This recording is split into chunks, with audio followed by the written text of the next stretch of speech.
welcome to a new episode of AMOAR, or A Multitude of Anime Reviews. Today we are going to be looking at Made in Abyss, Land of the Lustrous, Girl's Last Tour, Wotakoi, Love is Hard for Otakus, Saga of Tanya the Evil, and Sirius the Jaegar. Starting out, we have Made in Abyss, just some really great artwork, very well drawn, and some dope character designs, especially from Reg, Nanachi, and Azin. Smooth animation, which seems like it would be a given, but you'd be surprised on how many anime have just garbage animation. It also has a gorgeous soundtrack, and I'm not just talking about intro-outro song, just the ambient music in the background is brilliantly orchestrated and used as well. There's also some fantastic world building, which is very important for this kind of show, because the entire show is based around this abyss, and if they don't build this abyss to be this mysterious thing that you'd want to learn more about, the show kind of becomes, almost unwatchable, but it's not, because the world building is fantastic, so very epic. And along with that comes some unique and diverse enemies. Due to the layers of the abyss, there are many different enemies, and the abyss itself is one of the enemies, so, very, very epic. There are also a lot of likable characters, especially in Reg, Nanachi, and Riko. Azin's not really a likable character, not that she's supposed to be. I think she's supposed to be like a cold, almost kind of a bitch. The sexualization of children. This is not a meme. This is a serious issue, and I'm kind of disgusted by it. I mean, the amount of times they sexualize the kids in these shows, like Riko and Reg, it's crazy. This is a scene from the show. An actual scene. Alright? Here we go. なんか喉が渇く。リコ、大丈夫。お湯が染みただけ。レグ、チンチンどうしたの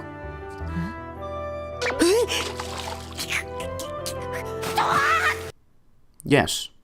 This is in the show. This is in the show. Fucking disgusting. I like to think of Made in Abyss as Michael Jackson. Great art, you just have to look past all the sexualization of children. I give Made in Abyss a 9 out of 10. Moving on to Land of the Lustrous. As many people have said, and what it is probably most famous for, it has a beautiful art style, which is all done in CGI. So, for all you gamers out there, CGI anime is not always garbage. It's got a pretty good, gosh darn good soundtrack. Intro and outro songs are decent, and just the ambient music and the fighting music and all that stuff, it's very nice. It's not as good as Made in Abyss, but it is very nice. Land of the Lustrous has a dynamic cast of characters. Your main character is Foss, but there's also Cinnabar and Daya, and they all have their separate personalities, but if I just want to say something, Daya is my new waifu, so there you have it. And along with these cast of characters, we have some fantastic character building, especially in Foss. I mean, the way she develops over time, it's almost like night and day, and that's obviously the way it's supposed to be. One of my big issues with this show is the meh ending. It kind of leaves you, like, it's almost as if nothing is finished. Like, nothing ends in this ending. Like, you have to wait for another season to be able to, for anything to continue. And along with that, what didn't end was the Cinnabar subplot. They kind of left you on a cliffhanger there. But in general, for the Cinnabar subplot, I'm not really a fan. Like, it's supposed to be this big part of the show, but it's just, I feel like it's poorly written, and I don't think I'm connecting with it in a way that I probably am supposed to be. But overall, Land of the Lustrous, very epic. Gonna have to give it an 8 out of 10. Moving on to Girl's Last Tour.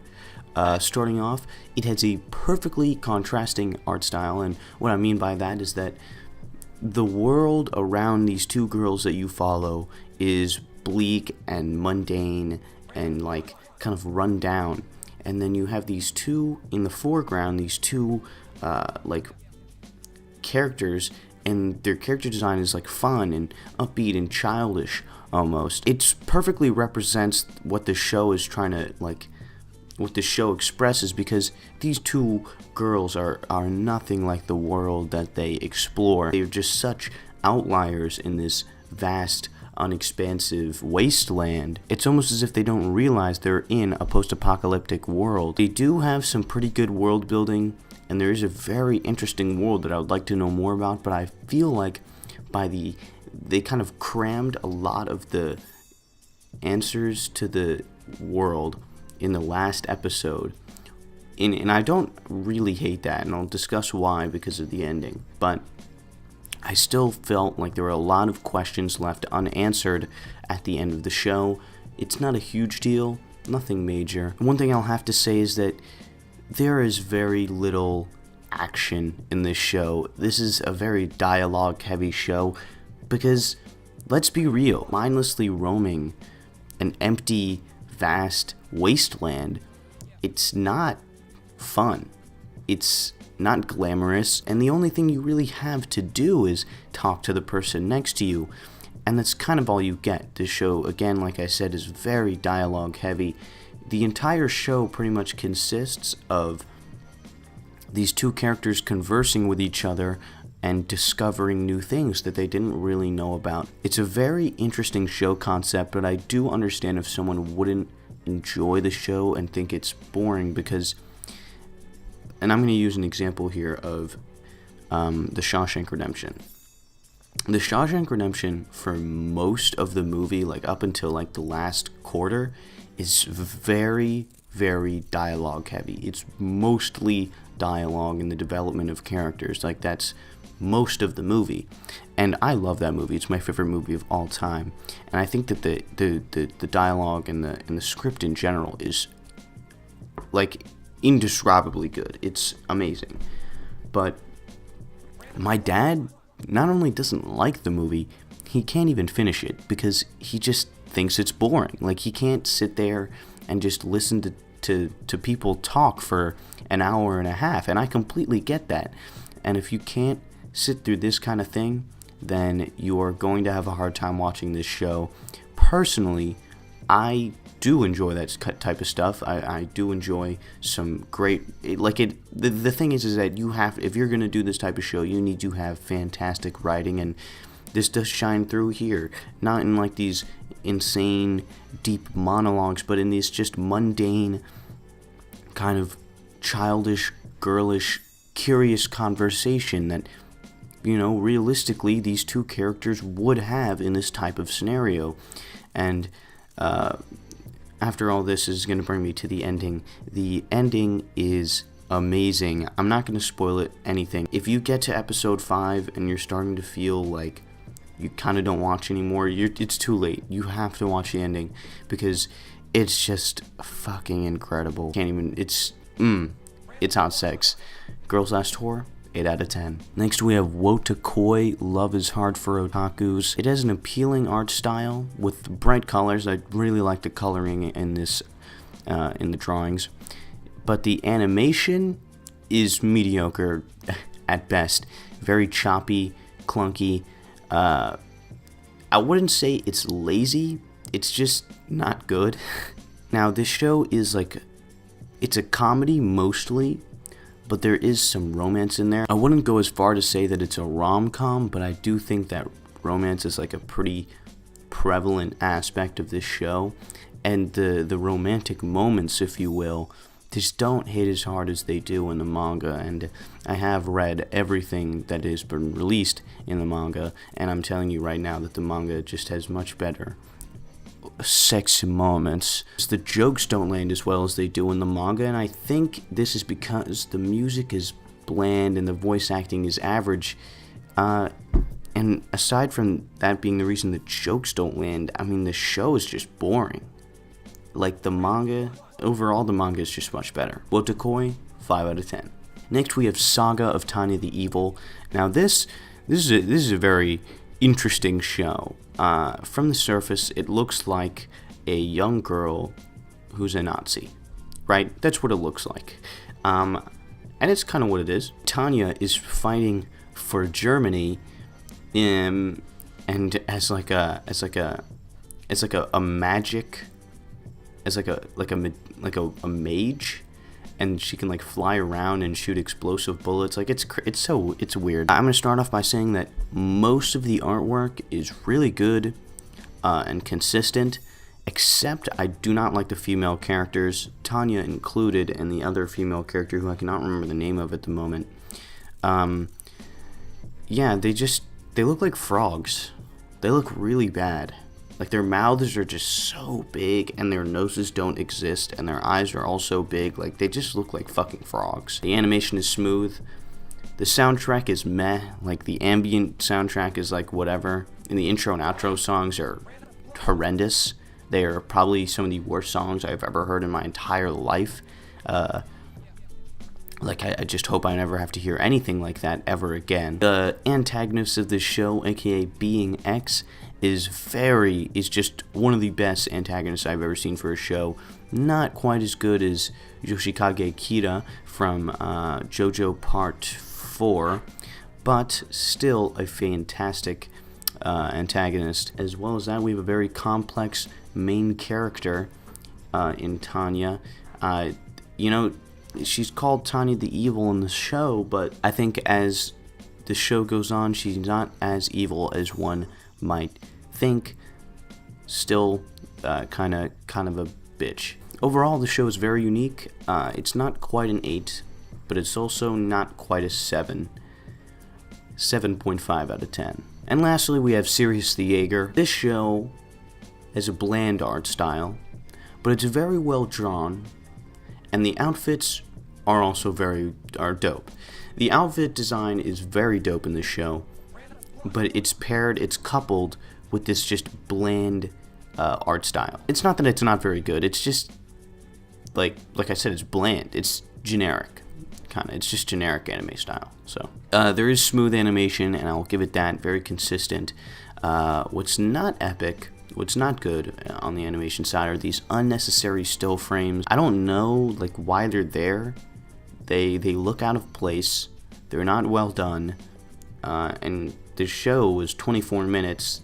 These still frames altogether in one episode maybe take up about 30 seconds. I don't really understand why they're there. They're clearly not to extend time. I don't know, they just really bother me. They really bother me. This is a very, very, very annoying thing for me. What wasn't annoying, though, was the fight scenes. They were fantastically choreographed. I mean, just I don't know how to, it's just, there were brilliantly choreographed fight scenes, camera angles, the art, the animation, all of that, just, epic. What was not epic, what was very not epic, was the romance between Ryoko and Yuli, the main character being Yuli. So Ryoko is just this girl, and she sees Yuli, and she's like, damn, that nigga hot. Right? That's what she does. And then, that's fine. I can get with that.